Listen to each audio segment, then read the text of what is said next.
What's up, everyone? Dane here with your tunes, topics, and techniques.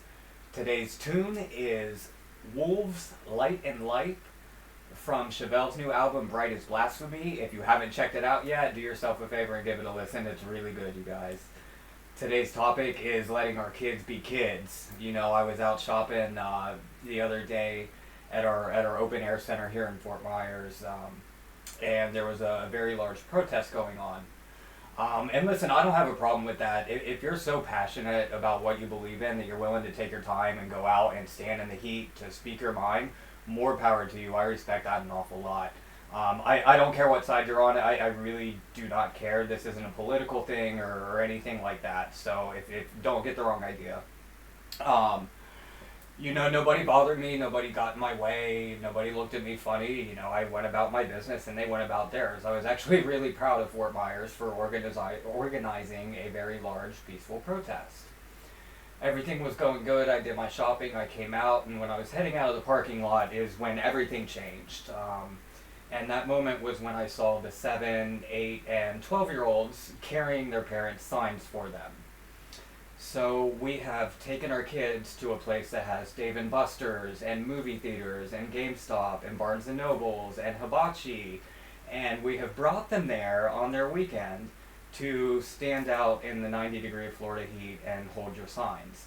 These kids haven't even finished history yet, okay? And you're pushing your own current agenda on them.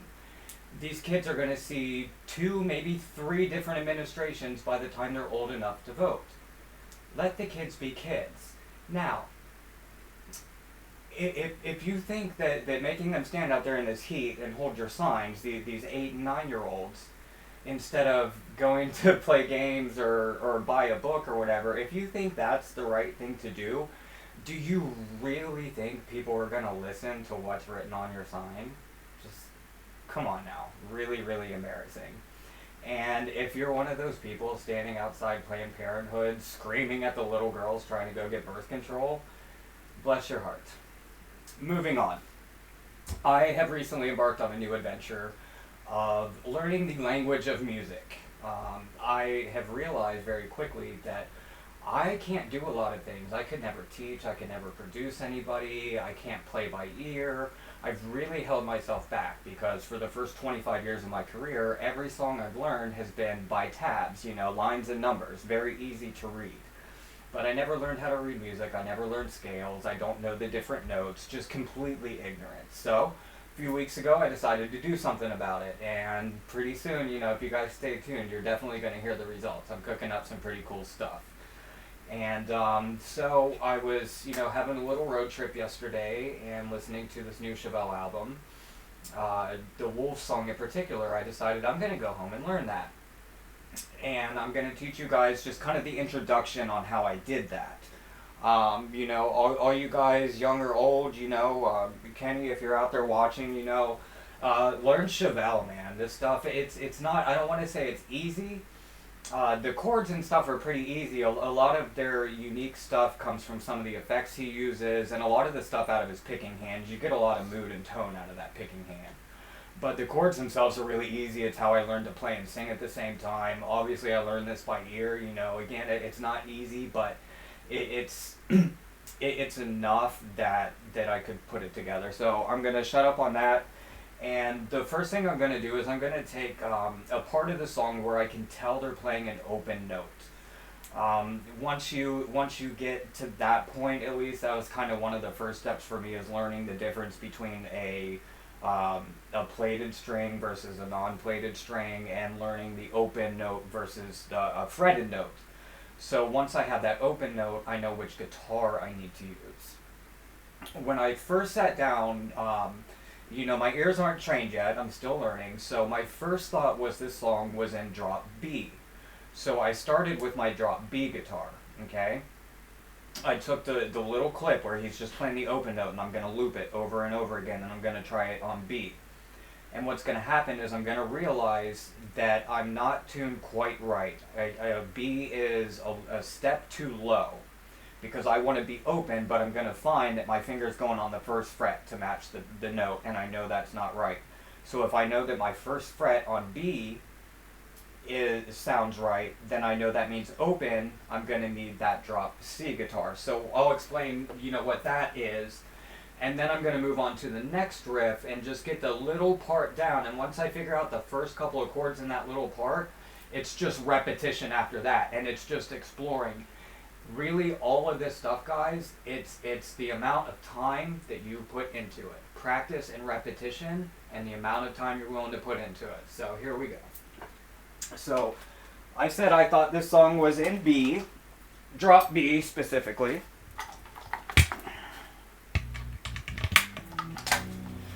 So I'm going to go ahead and loop that first little part with that open note. I'm going to look for it to be open. That's not right. That is okay? So if it's 1 in B, I need to go up to C.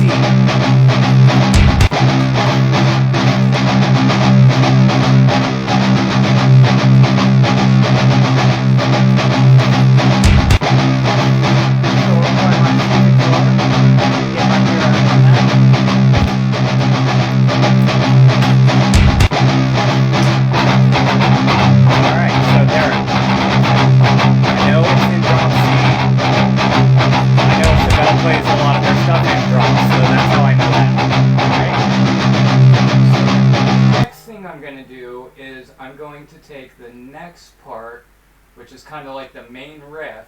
I'm going to loop that until I figure out where the notes are. And let me go to that.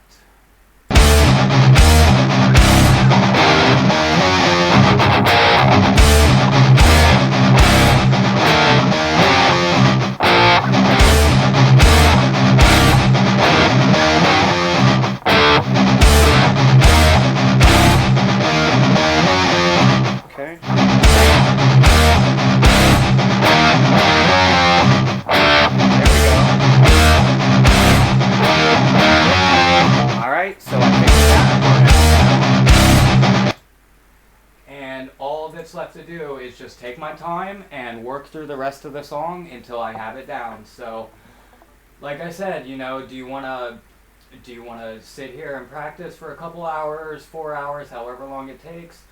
Do you want to practice a little bit, give up and go do something else, play the video game or whatever, It's up to you. That's all it is. So I hope you guys enjoy this song as much as I love this album and enjoyed learning it. Thanks, you guys. Take care.